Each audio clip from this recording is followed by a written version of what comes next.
अस्सलाम वालेकुम जी मेरा नाम बशीरा है। मेरा एक्सीडेंट हो गया है 5वें रोज़े ते मेरी दुकान है दे शै कोई नहीं, रिजक रोटी भी मेरी यही आई ते दवाई जोगा भी कोई नहीं मेरे को जी। साडी रिहाइश भी यही है ते मियाँ बीवी हाँ ते ना साडे को कोई शै खाने जोगी ते ना साडे को लैने जोगी ते ना असी अपना इलाज कर सकने। एक्सीडेंट मेरा होया है, मैं मंजी ते चिपई जदों दा मेरा एक्सीडेंट होया दुकान भी मेरी मुद्दी हो गई, कोई शै नहीं बेचा।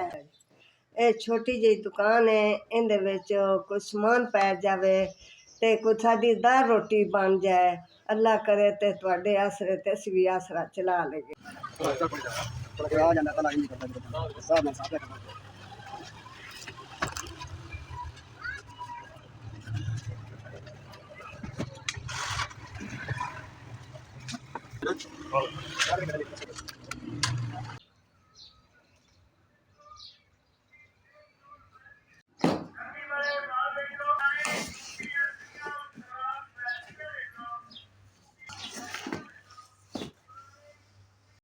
भला होवे जी, अल्लाह तुहानू सुख दे ते अल्लाह तुहानू आराम दे ते अल्लाह तुहानू जिंदगियां देवे वादे आए अल्लाह करे।